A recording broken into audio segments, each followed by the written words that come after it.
48% of the Muslim in the United States of America believe that there are Muslim first, there are American second.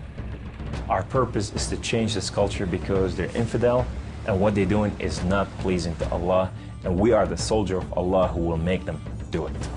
Kamal Saleem was born in Lebanon to a devout Muslim family. As early as 4 years old, he remembers sitting at the kitchen table while his mother taught him about the Quran and his duty to Allah and jihad. From my childhood, my mom said, one day you'll be a martyr, my son. You will die for the sake of Allah and you will exalt Islam. She said, if you kill a Jew, my son, your hand will light up before the throne of Allah, and the host of heaven will celebrate what you have done. Kamal was 7 when his parents sent him to Muslim training camps to learn to use weapons and engage and kill the enemy. The boys were also taught another, more subtle form of warfare. We were training for what's called culture jihad, which is shifting cultures. Culture jihad is, it's unlike the sword, unlike the rifle, it is the jihad that will come into your world. By his 20s, Kamal was chosen to wage cultural jihad on America. In Islam, liberty, freedom, monarchy, all these are idols, and these must be brought down. So the liberty that you have in the United States of America, it's anti-Islam, you know, so America must be changed. So I moved to the Bible Belt specifically. The Bible Belt was the strongest of strongest. That's where the stout Christians are. And I want to take on the best of the best because I considered myself as a sword of Islam. I thought I'm anointed, I'm unique, I'm selected. I'm coming to a country and a culture to change it, and I have the power of Allah with me. In the early 1980s, Kamal entrenched himself in a small Midwestern town. He began targeting men from poor neighborhoods to recruit them to the Muslim faith. But one afternoon, his life would be in the hands of those he hated the most. I was going from one place to another to do a recruitment, and that day I had a car wreck. The car wreck was so severe, I ejected out of my car, landed on my neck, broke my neck in 2 places. This man came running to me, and he said, don't worry, we're gonna take care of you, and everything's gonna be all right.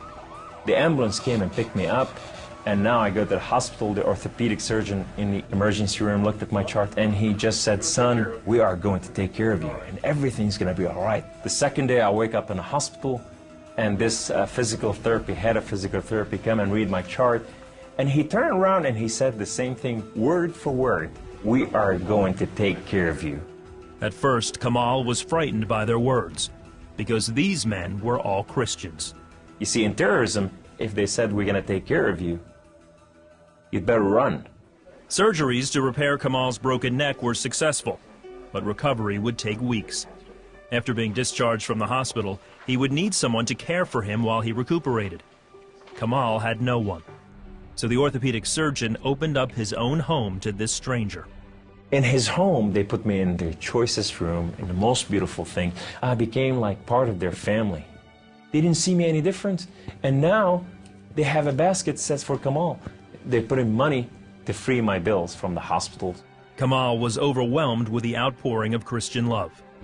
As he recovered, he began to help out around the house with cooking and cleaning. They have Jewish friends that came from Israel that they support, you know, and now I'm hugging Israelis and I'm cooking for Jews. I'm going, what has happened to me? When Kamal was able to take care of himself and return to his apartment, the doctor had another surprise for him. He said, this is the keys to the house, and here's an extra key. This is your new car. We just want to bless you. You can come anytime you want.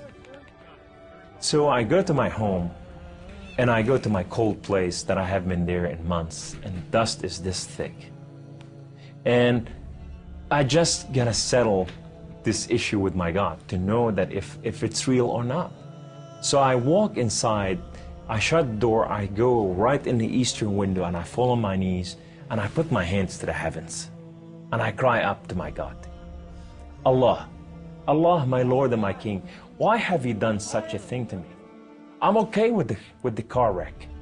I'm okay with all this, but why did you put me among Christians? I'm confused. These Christians and Jews, they're good people. There's nothing wrong with them. They don't want to kill us. They're not the same thing that I learned about them. Allah, these people have relationship with their God. These people, they cry out to the God and they answer them. I want to hear your voice. I want to hear you love me. If you're real, speak to me. I want to hear your voice. Guess what Allah said that day? Absolutely nothing. Kamal felt that because he questioned his faith, the honorable thing to do was to end his own life. So I went to reach out my guns and put it in the right place and clock out. I heard the voice. The voice knew me by name. He said, Kamal, Kamal, Kamal. Why don't you call on God of Father Abraham and Isaac and Jacob? And now I fell on my knees and I put my hands to the heavens immediately as I heard the voice, and I cried out with every fiber within me, God of Father Abraham, if you are real, would you speak to me? God of Father Abraham, if you are real, I want to know you. Well, God of Father Abraham came to the room, and he filled the room with his glory, and his name was Yahweh. The Lord is one. In his hand, he has holes in his hand. He has holes in his feet. His name is Jesus. I said to him, who are you, my Lord? Who are you?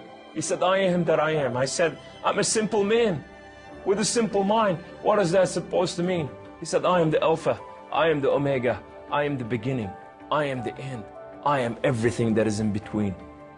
I have known you before I formed the foundation of the earth.